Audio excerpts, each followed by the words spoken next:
Big boss 13 के winner Siddharth Shukla का गुरुवार को दिल का दौरा पड़ने से निधन हो गया। अभिनेता 40 साल के थे। उन्होंने दुख और असामयिक निधन से परिवार, करीबी, मशहूर हस्तियों सहित उनके फैंस को बड़ा झटका लगा। मुंबई पुलिस की तरफ से कहा गया कि सिद्धार्थ शुक्ला के शव को 3 सितंबर को परिवार को सौंप दिया जाएगा। ताजा जानकारी के अनुसार करीब 11 बजे परिवार को सिद्धार्थ शुक्ला का शव अंतिम संस्कार के लिए सौंप दिया जाएगा।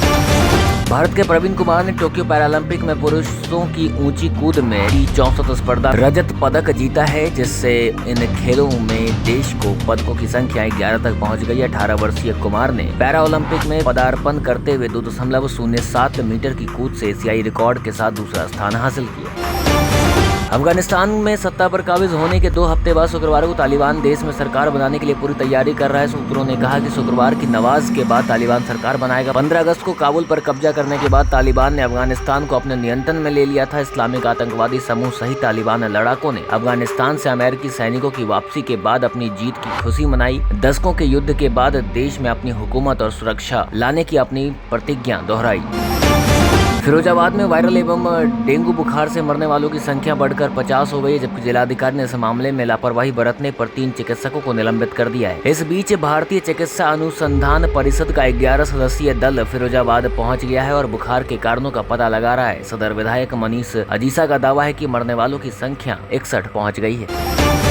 रक्षा मंत्री राजनाथ सिंह ने गुरुवार को कहा कि 2014 में प्रधानमंत्री मोदी के पदभार ग्रहण करने के बाद जम्मू कश्मीर को छोड़कर देश में कहीं भी कोई बड़ा आतंकवादी हमला नहीं हुआ और आतंकवादी केंद्र की भाजपा सरकार से डरे हुए हैं। नर्मदा जिले के केवड़िया में भाजपा की गुजरात इकाई की कार्यकारिणी की 3 दिवसीय बैठक के दूसरे दिन प्रदेश के पार्टी कार्यकर्ताओं को संबोधित करते हुए सिंह ने कांग्रेस की आलोचना की और कहा कि कांग्रेस सेना के जवानों के प्रति संवेदनशील नहीं है। उनके 1 रैंक 1 पेंशन के मुद्दे को 40 साल तक उलझाए रखा। अफगानिस्तान से अमेरिकी सैनिकों की वापसी पर काबुल पर तालिबान के कब्जे के बाद अमेरिका राष्ट्रपति जो बाइडेन को बड़ा झटका लगा है। अमेरिका से सैनिकों की वापसी का असर जो बाइडेन की अप्रूवल रेटिंग पर पड़ा है। संयुक्त राज्य अमेरिका के राष्ट्रपति के रूप में जो बाइडेन की अप्रूवल रेटिंग अफगानिस्तान से अमेरिकी सैनिकों की वापसी के बाद अब तक सबसे निचले स्तर पर। आपको बता दें कि 15 अगस्त को तालिबान ने काबुल पर कब्जा कर लिया था और 31 अगस्त तक अमेरिका ने अपने सभी सैनिक नागरिकों को सुरक्षित निकाल लिया। कोरोना महामारी के कारण बेपटरी पर हो चुकी अर्थव्यवस्था को फिर से ठीक करने की लगातार कोशिश की जा रही है। बिजनेस को फिर से शुरू किया जा रहा है। साथ ही साथ कोरोना प्रोटोकॉल को लागू करने की कोशिशें भी की जा रही है। कहीं कोरोना टेस्ट रिपोर्ट को जरूरी कर दिया गया तो कहीं टीकाकरण सर्टिफिकेट को। तमिलनाडु में एक जिले में शराब खरीदने के लिए शर्तें लागू की गई है।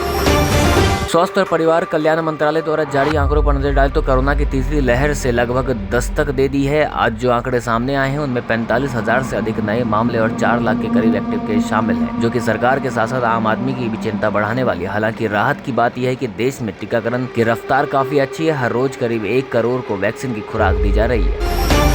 तालिबान अफगानिस्तान की राजधानी काबुल में ईरान की तर्ज पर नई सरकार के निर्माण की घोषणा करने के लिए पूरी तरह तैयार है। तालिबान के नेताओं ने गुरुवार को कहा कि शुक्रवार को जुम्मे की नमाज के बाद सरकार गठन की औपचारिक प्रक्रिया को पूरी की जा सकती है। सबसे बड़े धार्मिक नेता मुल्ला हिब्तुल्ला अखुंदजादा को देश का सर्वोच्च नेता बनाया जाएगा। तालिबान की माने तो बातचीत की प्रक्रिया पूरी हो गई है और सरकार के खाके पर मुहर लग गई है।